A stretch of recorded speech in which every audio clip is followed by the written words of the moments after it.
تم کو مدارس پر گر اپنا روب جمانا آتا ہے، ہم کو بھی سر ان کے تحفظ پہ کٹوانا آتا ہے۔ عالم صلی اللہ علیہ وسلم دنیا میں برائیوں کے خاتمے کے لیے سارے نبیوں اور رسولوں کے بعد میں تشریف لائے، اور آپ نے ہر برائی کا مقابلہ کیا، اور بہت تھوڑے سے زمانے میں قرآن کریم کے احکام کو اور قرآنی زندگی کو پورے عالم کے حوالے کر دیا۔ آقا نے جہاں بے شمار برائیوں کا خاتمہ کیا، ان برائیوں میں سے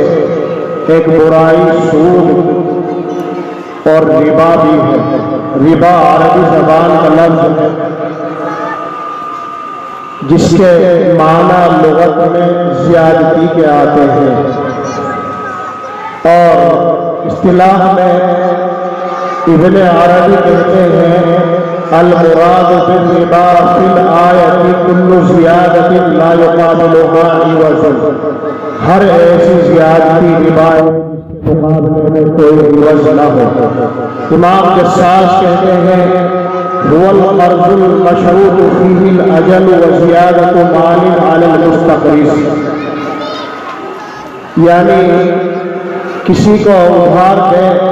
اور یہ شرط لگا دے کہ اتنے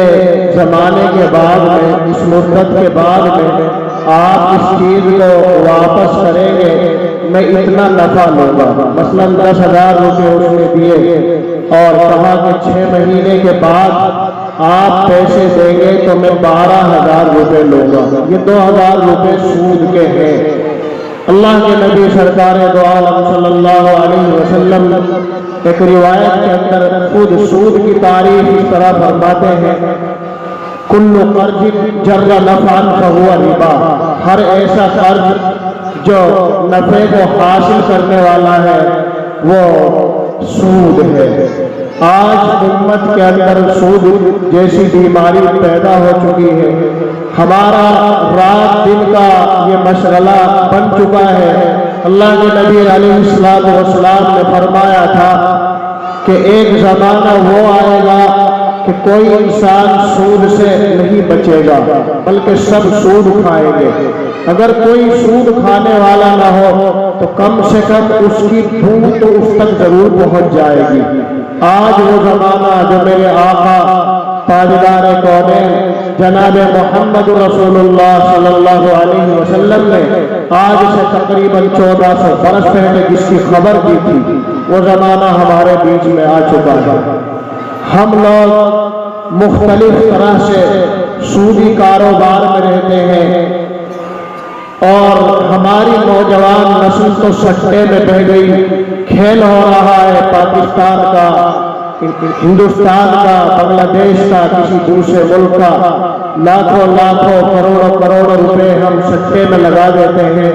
یہ وہ بیماری ہے جو میرے آقا تاجدار کونین جناب محمد رسول اللہ صلی اللہ علیہ وسلم نے اس دنیا سے ختم فرمائی تھی۔ آقا کی تشریف آوری سے پہلے حال یہ تھا کہ ہر قوم سود میں پھنسی ہوئی تھی، سود کی لعنت میں گرفتار تھی۔ میرے آقا کے اوپر جب قرآن کریم کی آیت نازل ہوئی یا ایھا الذین آمنوا اتقوا اللہ وذروا ما بقی من الربا ان کنتم مؤمنین، اللہ نے اس آیت کو اور دیگر مضامین، اس مضمون کی دوسری آیتیں ہیں، ان کو نازل فرمایا تو صحابہ کرام رضوان اللہ عنہم اجمعین نے ایک دم سود سے توبہ کر لی اور ماحول اچھا ہو گیا۔ لیکن آج پھر ہم لوگ سود میں گرفتار ہو رہے ہیں، اس لیے مناسب لگتا ہے کہ سود سے متعلق کچھ باتیں اللہ کے نبی سرکار دو عالم علیہ السلام نے جو اس سلسلے میں وعید فرمائی ہے اور قرآن کریم نے جو اعلان فرمایا ہے آپ حضرات کے سامنے رکھوں۔ امید ہے انشاءاللہ آپ ان باتوں کو توجہ کے ساتھ سنیں گے اور انشاءاللہ عمل بھی کریں گے۔ میرے بھائی، سود میں تعریف کر چکا ہوں۔ اللہ کے نبی علیہ السلام نے صاف لفظوں میں ارشاد فرما دیا، ہر زیادتی جس کے مقابلے میں کوئی عوض نہ ہو وہ سود ہے، ہر قرضہ جس سے نفع حاصل کیا جائے وہ سود ہے۔ اسی بنیاد پر آقا نے بے مزابنہ اور بے محاقلہ جیسی بیعوں کو منع فرما دیا۔ بے مزابنہ کا مطلب یہ ہوتا ہے کہ باغ ہے ہمارا، باغ پر پھل لگا ہوا ہے، جیسے اللہ کے نبی علیہ السلام کے شہر میں کھجور ہوتے تھے، کھجوروں کی پیداوار ہوتی تھی، تو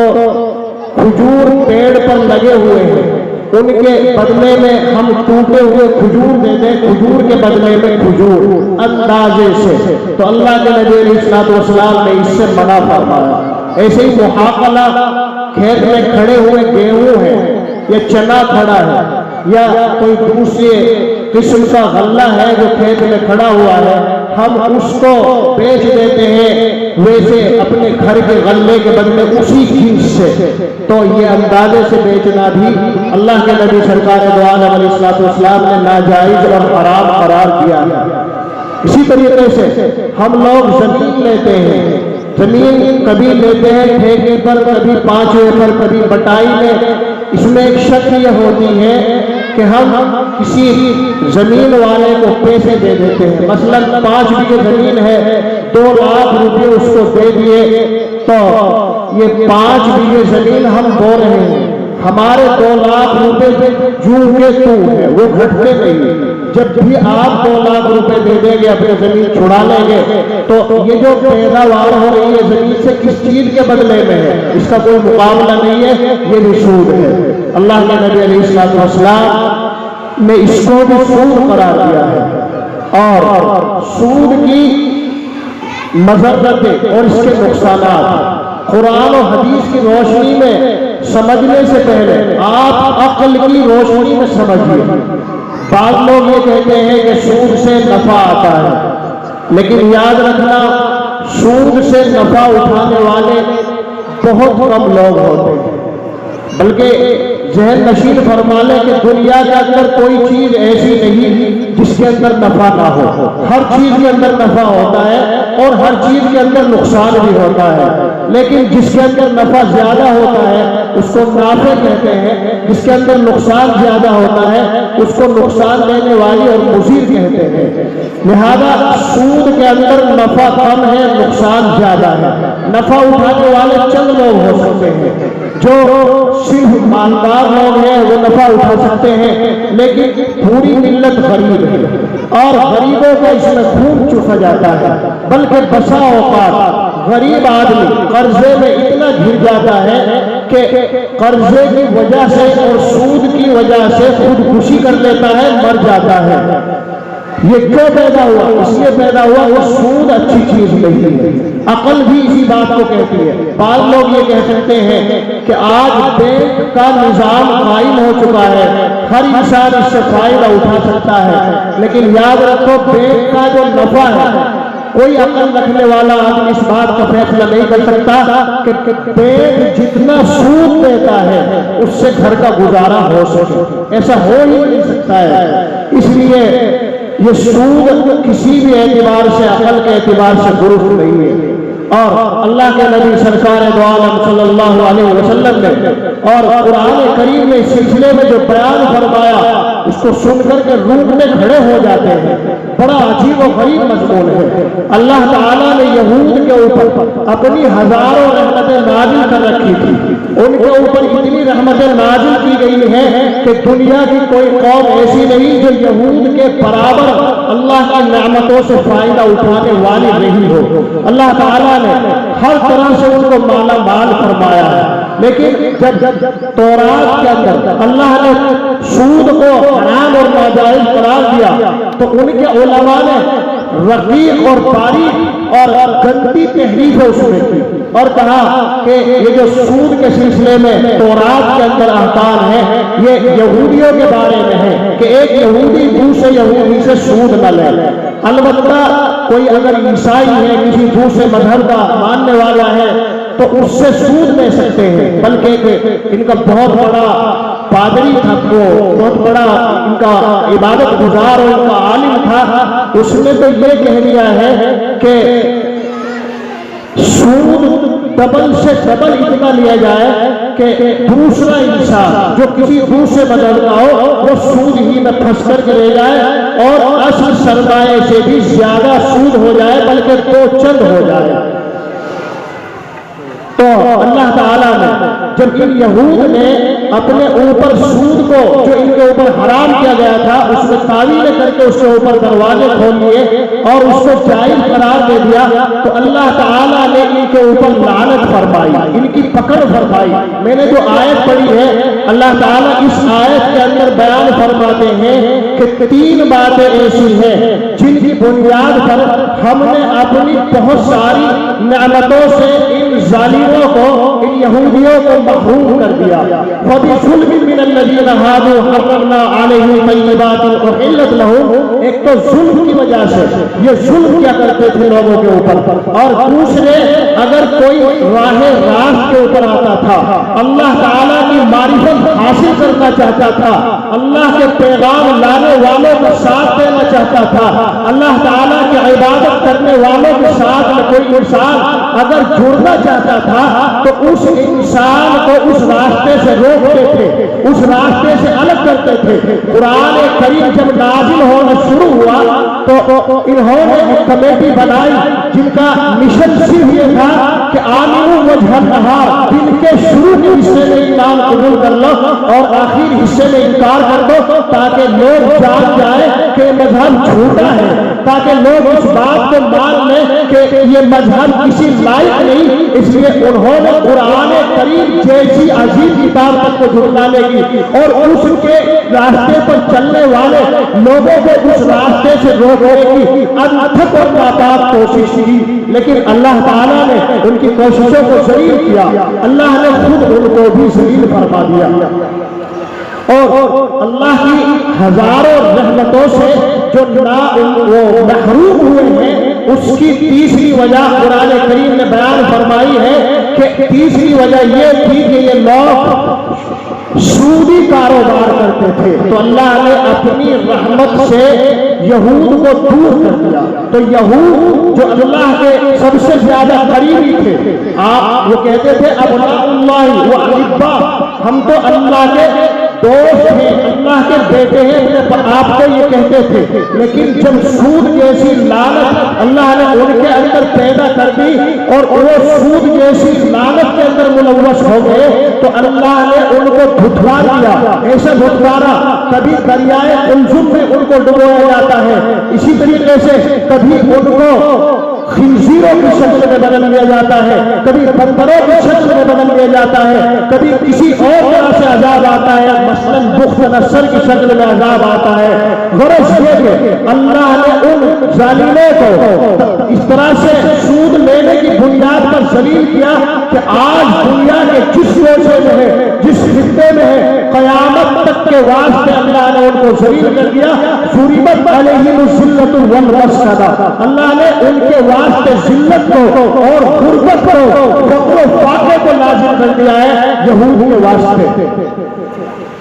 قرآن کریم کی دوسری آیت ہے جس میں اللہ تعالیٰ یہ بیان فرماتے ہیں کہ جو لوگ سودی کاروبار کرنے والے ہوتے ہیں اللہ تعالیٰ کے دربار میں جب جائیں گے تو ان کا حال بڑا عجیب ہوگا۔ الذین یأکلون الربا لا یقومون الا کما یقوم الذی یتخبطہ الشیطان من المس ذلک بانہم قالوا انما البیع مثل الربا۔ اللہ فرماتے ہیں جب میدان حشر قائم ہوگا، جب میدان عدل قائم ہوگا، ساری دنیا کے اولین و آخرین کا اجتماع ہوگا، سارے انسان جمع ہوں گے، سارے پیغمبر جمع ہوں گے، سارے رسول جمع ہوں گے، اس وقت میں اللہ کے سامنے سود کھانے والے لوگ ایسے کھڑے ہوں گے جیسے کسی انسان کے اوپر جن کا اثر ہو جائے، جنات کا اثر ہو جائے، ہوا کا اثر ہو جائے۔ اور جنات اس میں محدود الحواس بنا دے، یعنی اس کو پریشان کر دے، تو ایسے عالم میں اللہ تعالیٰ میدان حشر میں سود کھانے والے کو جمع فرمائیں گے۔ اور مفسرین کرام نے لکھا ہے کہ اس کی وجہ یہ ہے کہ یہ دنیا میں غریبوں کا خون چوسنے میں، یہ دنیا میں غریبوں کا خون نکالنے میں، یہ دنیا میں غریبوں کا مال ہڑپ کرنے میں شرماتے نہیں تھے، بے شرمی سے غریبوں کے مال کو ہڑپ کر لیتے تھے۔ اس لیے اللہ آج ان کو وہ سزا دے گا جو دنیا والے دیکھتے ہوئے ہوں گے، اور ان کی بے شرمی آشکارا اور ظاہر ہوگی سود لینے کی بنیاد پر۔ ایک جگہ اللہ تعالیٰ قرآن کریم کے اندر ارشاد فرماتے ہیں کہ اگر یہ لوگ سود لینے سے باز نہ آئے، اگر سودی کاروبار سے باز نہیں آتے ہیں، قرآن شریف کہتا ہے مخاطب کر کے تو فَاصْبِرُوا بِحَرْبٍ مِّنَ اللَّهِ، اللہ کا اعلان جنگ ہے، یعنی ایسے انسان سے جو سود لینے والا ہے اللہ تعالیٰ ناراض ہو جاتے ہیں، اللہ تعالیٰ کی پکڑ آتی ہے۔ اور یاد رکھنا مسلمانوں، اللہ تعالیٰ وہ ذات ہے جب کسی کی پکڑ کرتا ہے، اللہ وہ ذات ہے جو اللہ کے مقابلے پر آتا ہے، اللہ اس کو پارا پارا کر دیتا ہے، پاش پاش کر دیتا ہے۔ اللہ ایسے انسان کو دنیا کے اندر بھی عبرت آمیز بنا دیتا ہے، اور آخرت کے اندر بھی ہمیشہ ہمیشہ سزا کا مستحق بنا دیتا ہے۔ نمرود جب اللہ تعالیٰ کی مقابلے کا، اللہ تعالیٰ کے مقابلے کا اعلان کیا، فرعون نے جب اللہ کے مقابلے کا اعلان کیا تو اللہ نے نمرود کو بھی پکڑ لیا، فرعون کو بھی پکڑ لیا۔ نمرود کے اوپر ایک مچھر جو زمین کے اوپر رہنے والی چیزوں میں غالباً سب سے کمزور ہے، اللہ نے اس مچھر کو اس کے اوپر مسلط کیا جو صحیح روایات کے مطابق 400 سال تک اس کے دماغ میں رہا، اور اس کے دماغ کو اس کے بھیجے کو کھاتا رہا، جس سے اس کو تکلیف ہوتی تھی۔ تو کبھی اپنے سر پر تماچا بجواتا تھا، کبھی چپل بجواتا تھا، کبھی جوتے بجواتا تھا، بلکہ کبھی کبھی اپنے سر کے اوپر وہ ہتھوڑے بھی بجوایا کرتا تھا۔ کیوں؟ اس لیے کہ اس نے اللہ کی طاقت کا، اللہ کی قدرت کا، اللہ کی شان کا مقابلہ کیا تھا، اس لیے اللہ نے اس کے اوپر پکڑ فرمائی۔ اس لیے جو لوگ سود لینے والے ہیں، یاد رکھنا وہ اللہ سے گویا اعلان جنگ کر رہے ہیں، اور جو لوگ اللہ سے اعلان جنگ کرتے ہیں اللہ ایسے لوگوں کو تباہ اور برباد فرما دیتے ہیں۔ اس کے علاوہ بہت ساری آیات قرآن کریم کے اندر ہے جو سود کے اوپر، سودی کاروبار کرنے والوں کے اوپر لعنت بھیجنے والی ہے، اور بہت سارے مضامین ہیں۔ میں سمجھتا ہوں کہ میرے بعد میں بہت سارے اکابر ہیں، کچھ احادیث مبارکہ آپ کے سامنے سودی عنوان سے پیش کرتا ہوں۔ اللہ کے نبی سرکار دو عالم صلی اللہ علیہ وسلم نے ارشاد فرمایا 7 چیزیں انسان کو ہلاک کرنے والی ہیں۔ کتنی چیزیں؟ 7 چیزیں۔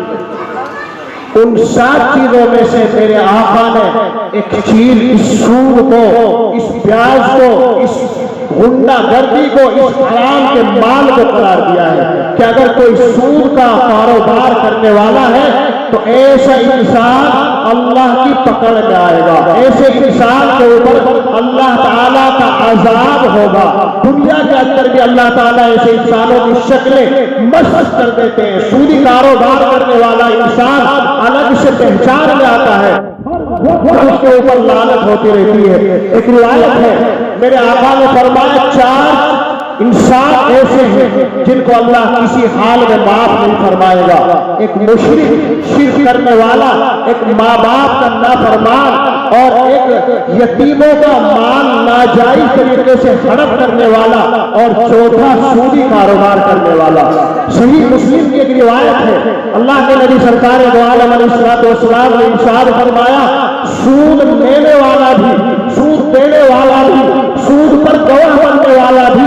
یہ سارے کے سارے اللہ کی لعنت کے مستحق ہیں، ان سب کے اوپر اللہ کا عذاب ہے۔ اور صحیح مسلم کی روایت ہے کہ سارے کے سارے لوگ، چاہے سود دینے والا ہو، چاہے سود لینے والا ہو، چاہے سود پر گواہی دینے والا ہو، گواہ کرنے والا ہو، چاہے سود کو لکھنے والا ہو، سارے کے سارے لوگ برابر ہیں۔ اس لیے بینک کی اجرت کو، بینک میں جو لوگ کام کرتے ہیں اس کی جو تنخواہ ہوتی ہے، علماء کرام نے فتاویٰ کے اندر ناجائز اور حرام لکھا ہے، کیونکہ وہ بھی گویا سود لینے والے کے ساتھ میں شریک ہے، اس لیے کہ سودی کاروبار کو وہ اپنے قلم سے، اپنے کمپیوٹر سے لکھ رہے ہیں، اس لیے وہ بھی اللہ کے عذاب کے مستحق ہوں گے۔ ایک روایت ہے، میرے آقا نے فرمایا کہ رات دو شخص میرے پاس آئے، دو فرشتے میرے پاس آئے اور مجھ کو اٹھا کر کے بیت المقدس تک لے گئے۔ پھر وہاں سے ہم آگے بڑھے تو دیکھا کہ ایک نہر ہے، خون کی نہر، پانی کی نہر نہیں بلکہ خون کی نہر ہے۔ ایک شخص اس نہر کے اندر کھڑا ہے، ایک شخص کنارے پر کھڑا ہے، کنارے پر جو شخص کھڑا ہے اس کے ہاتھ میں پتھر ہے، اور یہ جو اندر کھڑا ہوا شخص ہے جب یہ باہر آنا چاہتا ہے، جب باہر نکلنے کی کوشش کرتا ہے تو باہر جو کنارے پر کھڑا ہوا انسان تھا وہ اس کے پتھر مارتا ہے، پتھر لگنے کے نتیجے میں پھر وہ خون کی نہر کے اندر چلا جاتا ہے۔ اللہ کے نبی فرماتے ہیں میں نے پوچھا کہ کیا ماجرا ہے، یہ کیا حال ہے، کیا پریشانی ہے، کس بات کی سزا بھگت رہا ہے؟ تو مجھے بتانے والوں نے بتایا یا رسول اللہ یہ آپ کی امت کا وہ شخص ہے جو سودی کاروبار کرتا تھا، آج اللہ تعالیٰ اس کے اوپر اپنے عذاب کو نازل کیے ہوئے ہیں اور وہ سودی کاروبار کی سزا کو یہاں بھگت رہا ہے۔ ایک روایت ہے میرے آقا نے فرمایا کہ مجھے جب معراج میں آسمانوں کی سیر کرائی گئی تو ہم رات و برق سے گزرے، وہاں سے گزرنے کے بعد دیکھا کہ بعض ایسے انسان ہیں جن کے پیٹ پھولے ہوئے ہیں، جیسے رہنے کے مکان ہوتے ہیں، جیسے رہنے کے کمرے ہوتے ہیں، اتنے موٹے موٹے ان کے پیٹ ہیں۔ تو اللہ کے نبی سرکار دو عالم صلی اللہ علیہ وسلم نے پوچھا کہ جبریل یہ کیا ماجرا ہے، ان لوگوں کے پیٹ اتنے موٹے موٹے کیوں ہیں اور ان پیٹوں کے اندر سانپ اور بچھو جو نظر آ رہے ہیں کیوں پھر رہے ہیں؟ تو جبریل نے بتایا یا رسول اللہ یہ آپ کی امت کے وہ لوگ ہیں جو دنیا میں سود لیتے تھے، جو غریبوں کا خون چوستے تھے، غریبوں کو دولت میں فرق کرتے تھے، آج اللہ نے ان کو اپنے عذاب میں پکڑ رکھا ہے۔ اس کے علاوہ بے شمار احادیث متواترہ صحیحہ احادیث کے ذخیرے میں موجود ہیں جن کو اگر بیان کیا جائے تو ایک تفصیل ہو جائے گی۔ اس لیے میرے بھائی ہمیں ذہن نشین فرما لینا چاہیے کہ سودی کاروبار چند وجہوں سے ناجائز اور حرام ہے۔ نمبر 1، قرآن و حدیث کی روشنی میں سودی کاروبار سب سے پہلے یہود نے شروع کیا اور اللہ تعالیٰ نے اس نفوست کی بنیاد پر ان کو اپنی لاکھوں کروڑوں نعمتوں اور رحمتوں سے محروم کیا، یہاں تک کہ آخری پیغمبر تاجدار کونین جناب محمد رسول اللہ صلی اللہ علیہ وسلم بھی اس نسل سے پیدا نہیں ہوئے۔ اللہ نے اپنی سب سے بڑی نعمت پیغمبر انقلاب جناب محمد رسول اللہ صلی اللہ علیہ وسلم کو بھی ان سے چھین لیا۔ کس بنیاد پر؟ اس بنیاد پر کہ انہوں نے سودی کاروبار کیا۔ نمبر 2، سودی کاروبار مشرکین مکہ کی پیداوار ہے۔ مشرکین مکہ سودی کاروبار کیا کرتے تھے، اس لیے اللہ نے ان کے اوپر پکڑ فرمائی اور ان کو ذلیل و خوار کیا۔ اگر ہم بھی اس کاروبار کو کرتے ہیں تو قرآن کریم نے جو مشرک کی سزا نازل فرمائی ہے وہی سود کھانے والے کی، سود لینے والے کی بھی سزا ہے۔ نمبر 3، سودی کاروبار سے غریبوں اور محتاجوں کے اوپر مصیبت بن جاتی ہے، بلکہ بسا اوقات سودی کاروبار میں غریب پھنس کر کے جان دے دیتا ہے۔ میرے بھائی ہمیں دیکھنا چاہیے ہمارے آئیڈیل صحابہ ہے، ہمارے نقوش صحابہ ہے، وہ صحابہ جو اپنے پیٹ کو پہلے رکھتے تھے۔ ابو ہریرہ کے حال کو دیکھو، ابو ہریرہ بے ہوش ہو جاتے ہیں، مسجد کے دروازے پر گر جاتے ہیں، ہیں لوگ سوچتے ہیں کہ شاید ابو ہریرہ مجنون ہو گئے، شاید پاگل ہو گئے، کوئی آپ کے اوپر پیش کرتا ہے، کوئی کسی طرح سے آپ کو ہٹاتا ہے، لیکن نہ وہ بھوک کی وجہ سے، نہ وہ کسی پاگل پن کی وجہ سے پریشان تھے، نہ کوئی اور موضوع تھا، صرف بھوک کی بنیاد پر پریشان تھے۔ میرے آقا کو دیکھ کر آپ کے مبارک پیٹ کے اوپر وہ آقا جس نے کائنات کو بنایا، جس کے صدقے میں اللہ نے کائنات کو بنایا ہے، وہ آقا جس کے صدقے میں سارے رسولوں کو رسالت ملی، وہ آقا جس کے صدقے میں انسانیت کو وجود ملا، آپ کے شکم پر، آپ کے مبارک پیٹ کے اوپر دو پتھر ہوتے تھے، لیکن میرے آقا کو اللہ کا حکم ہوتا ہے وَلَا تَمُدَّنَّ عَيْنَيْكَ إِلَىٰ مَا مَتَّعْنَا، اے پیغمبر یاد رکھنا، اے پیغمبر امت کو بتا دینا، چاہے بھوک ہے تلک تلک کر کے آپ رخصت ہو جائے، چاہے کچھ ہو جائے، لیکن ان جانوروں کے مالوں کی طرف، ان کافروں کے مالوں کی طرف آپ نگاہ بھی اٹھا کر کے نہ دیکھنا۔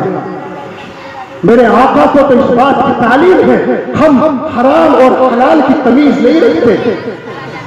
میرے آقا کی یہ تعلیم نہیں۔ صحابہ بھوکے رہتے تھے لیکن حلال کی روزی کھاتے تھے، اس لیے اللہ نے ان کو مقام دیا تھا کہ دنیا کی ساری طاقتیں ان کے سامنے جھک جاتی تھی۔ وہ پون لگے ہوئے کپڑوں میں جب شہنشاہوں کے دربار پر جاتے تھے، شہنشاہ دربار کو چھوڑ دیتے تھے کہ اللہ کے شیر آ چکے ہیں، اللہ کے شیر یہاں آ چکے ہیں۔ افریقہ کے صحرا اور جنگل کا حال آپ نے سنا ہوگا، جب اللہ کا کچھ شیر اس جنگل میں جاتے ہیں تو کچھ لوگ انہیں کہتے ہیں تم بیوقوف ہو، تم پاگل ہو، اس جنگل میں اگر کوئی جانور بھی آ جاتا ہے یہاں کے رہنے والے شیر اس جانور کو بھی کھا جاتے ہیں، اس انسان اس ہر چیز کو کھا جاتے ہیں جو اس جنگل کے اندر آتے ہیں، تم یہاں آخر آ کر کے کیا کرو گے؟ تو ان اللہ والوں نے وہ سود نہیں کھاتے تھے، وہ حرام روزے نہیں کھاتے تھے، ان اللہ والوں نے کہا کہ اے جنگل کے شیروں، اے چیتوں، اے ہاتھیوں، متوجہ ہو جاؤ، آج اللہ کے شیر اس زمین پر آ چکے ہیں، اس جنگل کو خالی کر دو۔ تاریخ بیان کرتی ہے کہ ہاتھی اپنی گردن کو جھکائے ایک طرف جاتا ہے، شیر اپنی گردن کو جھکائے چلا جا رہا ہے۔ کیوں؟ وہ لوگ حرام کی روزی نہیں کھاتے تھے، وہ سودی کاروبار نہیں کرتے تھے۔ آج ہم کروڑوں کی تعداد میں ہیں، تاریخ اٹھاؤ، اپنے حالات پڑھو، سیریا کے مسلمانوں کو دیکھو کیا ظلم و ستم ہے ان کے ساتھ میں، افغانستان کے حال کو پڑھو، اور خدا کی قسم یاد رکھنا مسلمانوں، یاد رکھنا کوئی دولت، کوئی طاقت ایسی نہیں جو مسلمانوں کو عزت دے سکے۔ اس وقت تک جب تک ہم آقا کی تعلیمات کے مطابق اپنے آپ کو نہ بنا لیں، جب آقا کے مثال کے مطابق ہم اپنے آپ کو بنا لیں گے تو دنیا کی ساری طاقتیں، دنیا کی ساری دولتیں، دنیا کی ساری حکومتیں ہمارا اعزاز کرنے والی ہوں گی، ہمارا احترام کرنے والی ہوں گی۔ شرط یہ ہے کہ ہم آقا کے مثال کے مطابق، آقا کی شریعت کے مطابق، آقا کی زندگی کے مطابق، آقا کے اخلاق کے مطابق، آقا کے معاملات کے مطابق اپنے آپ کو بنا لیں۔ اللہ تعالی ہم سب کو حلال روزی کمانے کی اور حلال روزی کھانے کی، اپنے بچوں کو حلال کی کمائی پر لگانے کی توفیق نصیب فرمائے، اور سود جیسی لعنت سے، سود جیسی نحوست سے ہم سب کو محفوظ فرمائے۔ اللہ تعالی ہمارے اس مدرسے کو، اس مدرسے کے کارکنان کو، معاونین کو، سب کو بھرپور یہاں اس پروگرام کے منعقد کرنے کا بہترین قدر عطا فرمائے۔ ہم سب کو دین کی باتیں، قیمتی باتیں، قرآن کی باتیں، احادیث مبارکہ کی باتیں سننے کی توفیق نصیب فرمائے۔ کہ محمد سے وفا تو نے تو ہم تیرے ہیں، یہ جہاں چیز ہے کیا لوح و قلم تیرے ہیں۔ وآخر دعوانا الحمدللہ رب العالمین۔ ماشاءاللہ، بہت خوب۔ تسکین دل محزونہ ہوئی وہ سعی کرم فرما بھی گئے، تسکین دل محزونہ ہوئی وہ سعی کرم فرما بھی گئے، اس سعی کرم کو کیا کہیے، بہلا بھی گئے، تڑپا بھی گئے۔ ماشاءاللہ، بہت خوب۔ پہلی بار سنا لیکن ماشاءاللہ جتنی امید کی تھی اس سے زیادہ